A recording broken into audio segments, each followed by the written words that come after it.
Hello po, ang mga kababayan, si Dante Maravillas, Bicolano vlogger, broadcast journalist from Albay. Si Eden Santos, yung reporter po ng Net25 at member ng Malacanang Press Corps, pinatatanggal ng Presidential Communications Office. Ayan ang balita ngayon pa lang. Ayan si Eden Santos. Eden Santos ng Net25, pinatatanggal ng PCO sa Malacanang Beat. Napakakulit kasi po itong reporter na to. Ito yung sinasabi natin na pag nagtanong po, paulit-ulit, yung sinusupalpal ni Yosek Castro palagi. Kasi paulit-ulit. Sabi ni Yosek, paulit-ulit. At saka ugaling atribida po. Alam natin kasi yung association niya, yung company niya, Net25, pag-ari ng Iglesia ni Cristo. Alam naman ninyo kung sinong sinusupport ng Iglesia ni Cristo, di ba? Bakit naman niya Mr. Maravillas siya pinatatanggal? May breach of protocol kasi po sa kakulitan ng babaeng ito. Tama naman po na request ng PCO na palitan kasi hindi lang once but twice na ginawa niya yung breach of security protocol. Pero siyempre, mga kababayan, papalag sigurado yung kanilang istasyon, saka siyempre, yung kampo ng mga Duterte. Malamang mamaya or bukas, mga kababayan, ito yung magiging topic ng mga DDS vloggers. Sasabihin na naman po nila, paninikil ito ng press freedom. Diba? Paano paninikil ng press freedom na yung request palitan man lang? Hindi sinabing bawal na yung Net25 magpadala ng reporter sa Palasyo Malacanang. Palitan lang yung tao kasi hindi sumusunod po sa protocol. Yan Eden Santos ng Net25 pinatatanggal ng PCO sa Malacanang Beat. Nagpadala ng DIHAM ang Presidential Communications Office sa pamunuan ng Net25 upang hilingin na tanggalin na at palitan ang Malacanang Beat reporter na si Eden Santos. Sa liham na may pitsang Hunyo 27, 2025, lumabag daw sa coverage protocol si Santos nang lapitan umano nito si Pangulong Bongbong Marcos Jr. sa isang event sa Capas Tarlac noong Hunyo 25. Parang yung pagsunog yata ito ng bilyon-bilyong halaga ng shabu. So sabi sa sulat ng PCO, while the event was successful, we have to invite your attention regarding the breach of protocol committed by your reporter Eden Santos, who is also a member of the Malacanang Press Corps. Santos violated media advisory 25-1 MA 25 09 in approaching the President directly, not once but twice, even if there was already an assigned place for reporters and cameramen in the venue. So tama po yung aksyon ng PCO. Kahit nga kami na mga vloggers, pag na-invite sa Palasyo Malacanang, may naka-assign lang na media box ang tawag. Yung mainstream media, mga kababayan, may media box sila. Kami naman na mga vloggers, may media box din kami. Vloggers, social media box. Bakit niya, Mr. Maravillas, yung pumunta kayo ni Mrs. mo sa Palasyo Malacanang, nakaangkla pa si Mrs. mo kay Presidente. Nang i-approach namin po, hindi kami sinaway ng presidential security. Kilala ako ng PSG. Nanonood palagi sa akin yung PSG, Bicolano. Pag nakita ko, Mr. Maravillas, halika na dito ka.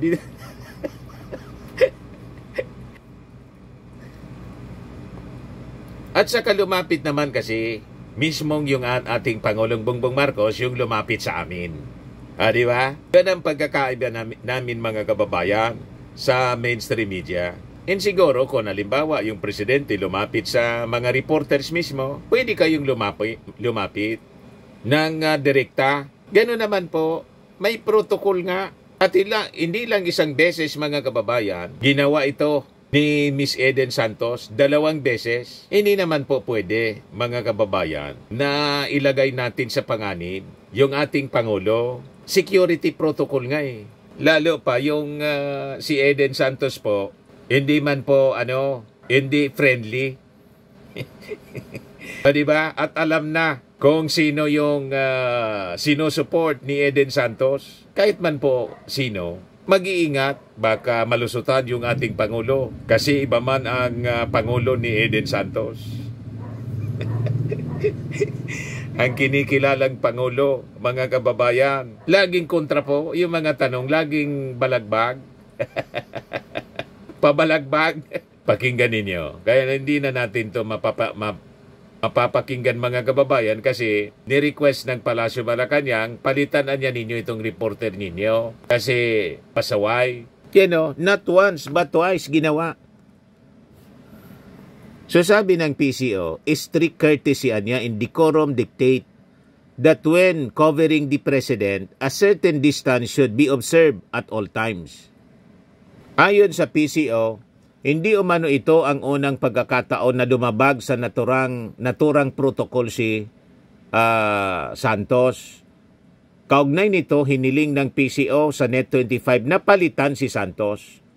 It is in this light that we respectfully request that a new reporter be assigned to cover the President and the other government agencies inside Malacanang, sabi po ng PCO. Other reporters who were seen and recorded breaching the protocol last Tuesday will be admonished.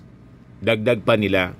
Ito yung liham, mga kababayan, yung sulat na pinadala sa Net25 News Chief, Mr. Paul Padua. Hoping for your favorable response to our request, I remain, sabi po ni Erelson Kabatbat, Assistant Secretary for Media Affairs and Relations. Siguradong mamasamain na naman po ito ng mga taga Net25. Palitan nga ninyo. May violation, alangan man. Hindi man sinabi sa sulat na bawal na yung mga taga Net25. Di man po sinabi. Ang sabi nila, palitan ninyo. Kasi hindi sumusunod sa protocol 2 beses na ginawa ito ni Santos, Eden Santos. So kailangan ito para madisiplina po. Ngayon, nag-react po yung Malacanang Press Corps. Ayan yung statement from the officers of the Malacanang Press Corps on the incident involving Miss Eden Santos. The Malacanang Press Corps, through its officers, wrote a letter to the Presidential Communications Office, PCO, to express its grave concern over the development. The officers questioned the supposed protocol breach used as basis and requesting for a member's replacement and firmly opposed such a course of action. The request niya was clear overreach of the PCO's authority, while the officers recognized the need to ensure the President's safety and well-being. It should never be at the expense of the freedom of the press to tell stories that go beyond photo opportunities, press releases, and rehearse sound bites. Sobra naman ang reaksyon ninyo. Hindi man po tinatanggal yung karapatan ng Net25 na mag-cover. So hindi masasabi na ito suppression ng freedom of the press. Replacement nga, magpadala ng bago kasi masama ang ugali ni Eden Santos. Hindi sumusunod sa protocol. Saka pwede naman siyang ibalik basta tumino na siya. Meanwhile, to instill discipline sa kukote nitong si Eden Santos na masyadong nagmamagaling, kailangang palitan. Siguro kung sinabi ng Palasyo Malacanang, ng PCO, na bawal na sa mga taga Net25, doon kayo mag-react. Tama po yung ating sinasabi dito, analysis. Tingin natin that's fair. Kami dito, pag yung presidente pumupunta dito sa Legazpi, pag pinagsabihan na kami ng Maro, wag na niyang gagalaw, dyan lang kayo. Wag ikot ng ikot. Doon lang kami pumipirmi. Kasi yung presidente lalapit kung gusto niyang lumapit.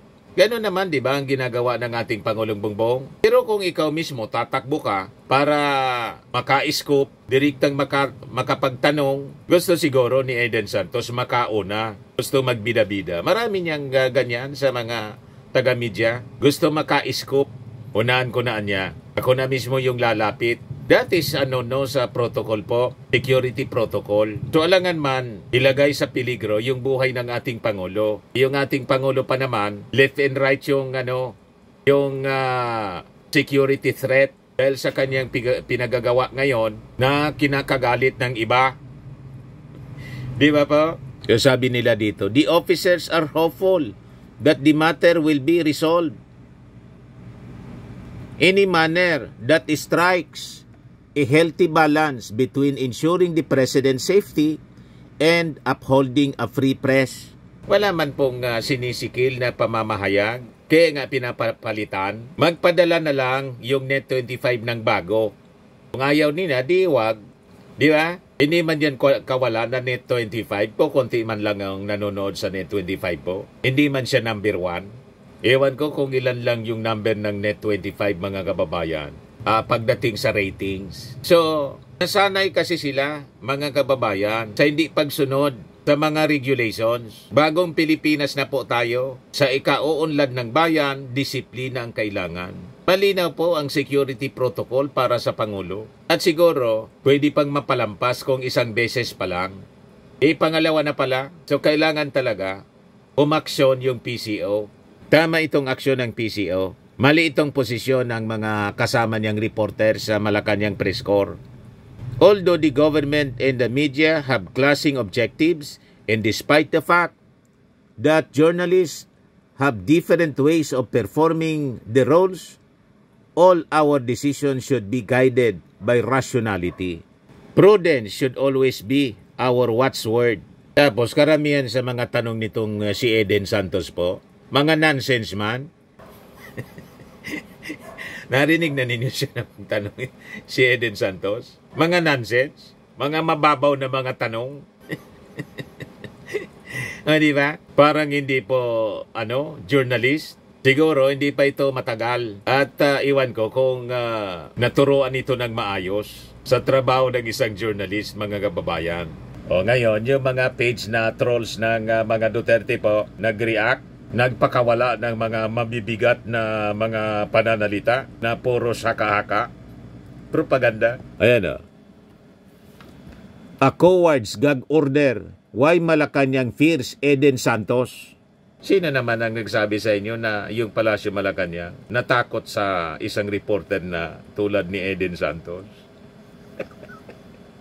Masyado naman kayo. Asa na yung mga maisog ninyong leaders? Ano yung hinahinatnan ng mga maiisog ninyong leaders, pati yung mga vloggers ninyo? Di ba patong-patong na kaso? Ang latest ngayon na ikinaso si Sasot.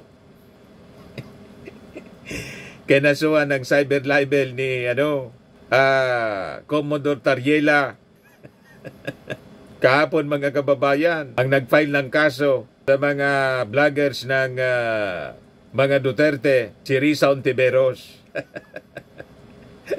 You see, iyakan sila ngayon. Walang natatakot po sa inyo. Kayo man lang ang salita na ganyan na kinatatakutan kayo. Yung tinatawag ninyo na leader na mahina, weak leader, inabot? Di ba marami na sa inyong mga kaalyado ang nakakulong? dahil sa weak leader, masyado kayong mayayabang kasi. Ngayon, gano'n na naman yung mga pinagsasabi ninyo. Cowards gag order. Why Malacanang daw fears Eden Santos? Sabi niya dito, itong optic politics. If Claire Castro feels constantly cornered, the solution is not to expel journalists.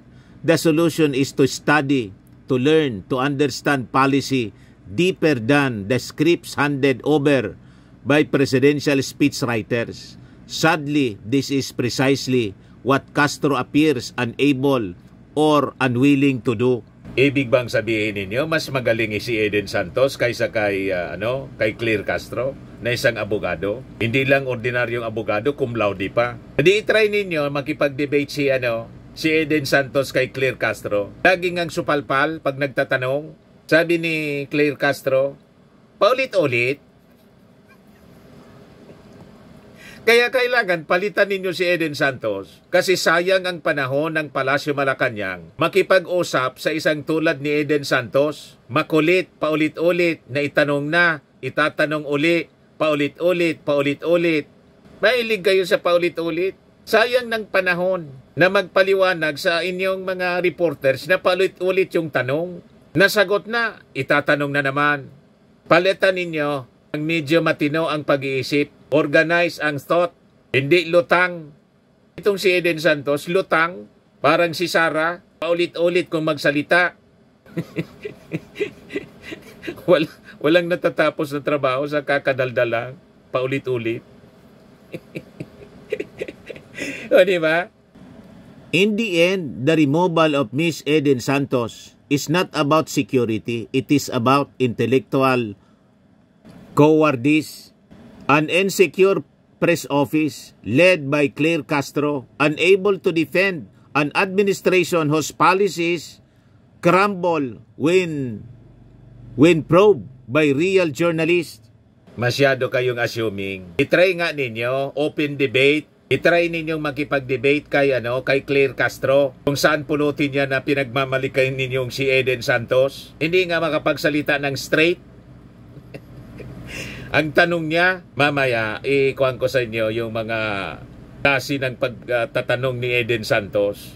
It is a dark day for the press and a darker day for a government so rattled by a single woman's microphone that it must hide behind protocol memos and demand her head. Masyado namang napakalaki yung tiwala ninyo sa abilidad ni Eden Santos. Napakalayo pag dating sa quality ng mga pagtatanong. Parang amateur journalist. O, di ba? Ayan pakinggan natin si Eden Santos magtanong na paulit-ulit. Magpa-hair follicle test ang Pangulo. Ulit-ulit. Paulit-ulit. Uulit-ulitin ko. Uulit-ulitin natin. Uulit-ulitin ko. Paulit-ulit na lamang siya. Di umano'y pulveron na video ni Pangulong Marcos. Sabi niyo po kanina ay naimbestigahan na yan pero biglang iimbestigahan pa ng DOJ at NBI. At napatunayan na po na ito ay fake. Doon po sa isinagawang pagsusuri from yung Indian company. Wala po bang plano ang Malacanang, especially ang Pangulong Marcos, na magpa-hair follicle test na siyang hinihingi po para matuldukan na itong issue po ng di umano'y paggamit ng ipinagbabawal na gamot ng ating Pangulo? Sino po ba ang humihingi? Marami po sa ating mga kababayan ang sa social media na nagre-react dito po sa ipinapalabas na video na ito. Actually, parang na-die down na po ito before dahil nga sasabi nga na Malacanang it's a fake. Pero biglang nabuhay after po nung ginagawang investigasyon mismo ng Kongreso, ng Kamara. Kaya po muling lumabas itong video na ito. And sabi nga po nung vlogger na si Miss Pebbles Conanan ay si Attorney Harry Roque, yung mastermind nitong video. Pero inamin naman ni Miss Maharlika, yung another vlogger, na parang siya yung nagbigay lang kay Attorney Roque. Kaya ang tanong ko po, sabi niya sa social media hinihingi. Sino po in particular ang masasabi niyo sa akin na humihingi ng ganitong klaseng pag-test? Ang ating pong mga kababayan. Sino po in particular? Kung napanood niyo po, sigurong ikaw na po ba? Sige po. Ikaw po ang humihingi? Okay. Pero po masabi lang ninyo na mayroong humihingi. Pero marami po sa social media po kayo ay malinaw na ang pinupost pong agenda ni Eden Santos, agenda ni Digong, agenda ni Sara. Laging hair follicle po, paulit-ulit. Hindi man po mga mamamayan in general ang humihingi. Ang humihingi po, si Harry Roque man lang. Pero nang panahon nila, mga kababayan, ay humingi din na magpa-drug test si Digong. Sabi ni Harry Roque, wala niyang karapatan kayo na utusan ng Pangulo. So yun ba ang Yun ba ang sinasabi ninyong reporter na magaling, na matatakot si Attorney Claire Castro na isang cum laude, isang abogado? Hindi nga po maayos ni Eden Santos yung pagtatanong, paikot-ikot, paulit-ulit, napakakulit. Wala nang ibang isyo. Yun na lang lagi sa tungkol sa hair follicle. Hindi bagay po sa Palasyo Malacanang. Ang kailangan pong reporter, so nagtatanong ng mga importanteng isyo na pwedeng pakinabangan ng ating mga mamamayang Filipino. Ano yung ginagawa ng ating Pangulo para mapaangat ang buhay ng ating mga mamamayan? Yun ang kailangan. Hindi yung mga intrigang ulit-ulit na lang tinatanong. Dapat talaga palitan. Babasa po sa SOCMED, Madam Yusek. So, isa ka nga sa humihingi. Kasi po gusto niyo... Tanong ko nga, isa ka ba? Kasi we have to be specific on this. Isa ka ba sa humihingi?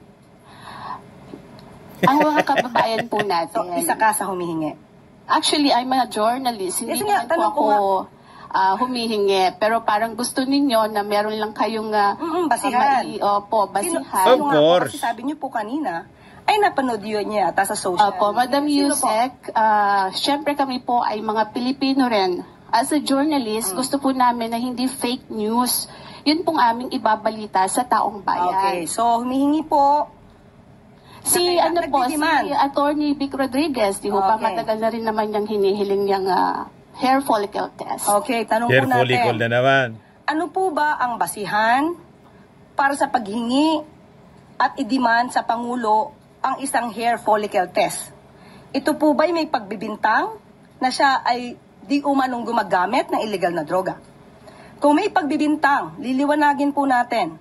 Kung may pagbibintang sa Pangulo, yung nagbibintang ang dapat na magpatunay kung may ginagamit man Correct. o wala. Hindi po pwedeng gumawa ng kwento, walang basihan, isang guni-guni para masira ang Pangulo, at walang basihan. Kahit saan po na kaso, kung sino yung nagbibintang, Correct. siya ang magbigay ng pruweba. Hindi nyo pwedeng sabihin na, ito, gumagamit ka, patunayan mong hindi. Hindi po yun ang tamang logic. Sa batas kasi, abogado kasi si Claire Castro, Attorney Claire Castro. Ang burden of proof, doon po rest on the accuser. Sila yung nag-akusa, di sila magpatunay. Hindi yung sila yung nag-akusa, magpapatunay yung inaakusa nila. That's self-incrimination. Incrimination po. Bawal lang ganyan sa batas. Ikaw yung nag-akusa, di patunayan mo. Alangan man ako magbibigay sa iyo ng ebidensya. Patunayan mo, humanap kang ebidensya. May mga bulok yung pag-iisip nito. At itong si Eden Santos, ginagamit ni Vic Rodriguez. Ginagamit mga kababayan yun ang minimension niya ng mga DDS, ni Harry Roque. Yung agenda po ng mga Duterte, yun ang pinopos niya. Di ba nakakairita? Paulit-ulit, ang dami mga issues, ang dami mga bagay na dapat itinatanong na may kinalaman sa kabuhayan ng ating bansa na pwedeng pakinabangan ng ating mga mamamayang Filipino. Yun na lang, lagi hair follicle test. Kung ano yung agenda ng mga Duterte, yun ang pinopos niya. So dapat talagang palitan. Kasi makikita ninyo ang kiling nitong si Eden Santos ng Net25. Palibasa yung Net25 mga kababayan, ang kiling sa Duterte. Huwag na tayong maglukuhan. Di ba? Napakalinaw po. So ngayon, may violation sa protocol. Tama lang na tanggalin. Palitan ninyo. Kung ayaw ninyong palitan, di wag. Hindi lang naman kayo yung media pwedeng mag-disseminate ng napaka-importanting mga information na kailangan ng ating mga mamamayan. Tama po? Huwag kami mga propagandista ni Digong. Hindi ninyo kami maluluko. Alam namin yung motibo ninyo. At alam namin kung sino yung mga tao ninyo na nagpo-post ng mga agenda ninyong walang kakwenta-kwenta, pansariling interes ninyo sa politika. Ginagawa ninyo pamimirwisyo sa ating bansa. O ngayon, kanina nabanggit ko mga kababayan, yung isang DDS vlogger, si Mr. Sasot. Ayun, pinailan ng kaso po ni Commodore Tariela. Yan o. Tariela file cyber libel rap against vlogger. Pinailan niya mga kababayan sa Manila Prosecutor's Office ngayong araw na to. Through the assistance of the Movement Against Disinformation or MAD, this legal action niya is necessary response to a series of baseless, malicious, and deeply personal online attacks that have targeted not only my private life but also my duties bilang spokesperson ng for West Philippine Sea ng ating Philippine Coast Guard.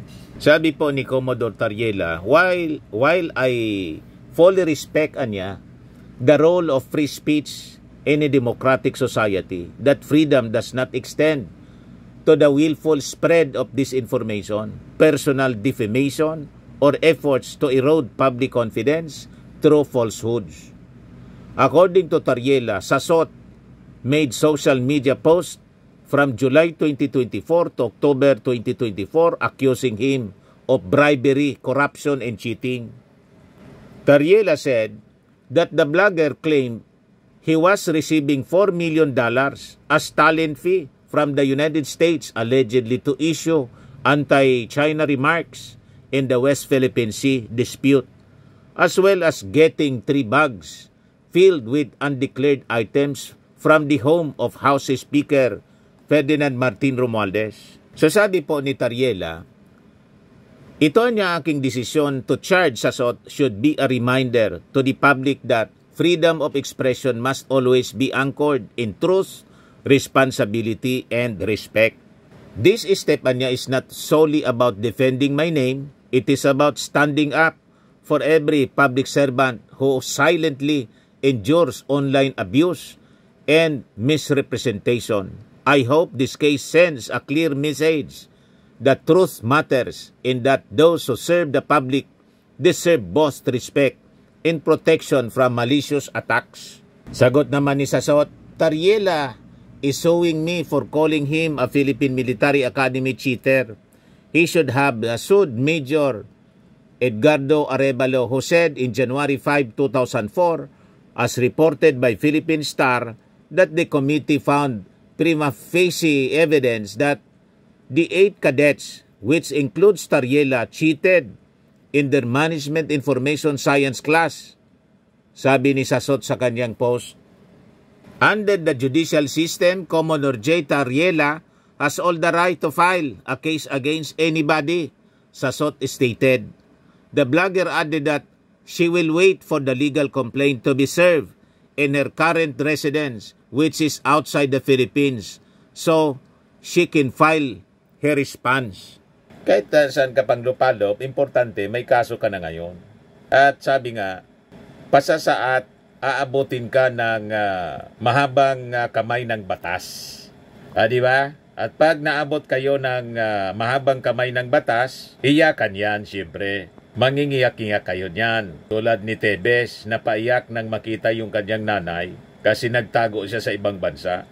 Nasira yung buhay. Kayo man lang yung sumisira sa buhay ninyo Dahil sa inyo pong pagmamalabis, masyado kayong nagmamagaling Yan ang problema dito sa mga DDS, mga kababayan. Masyadong maligalig.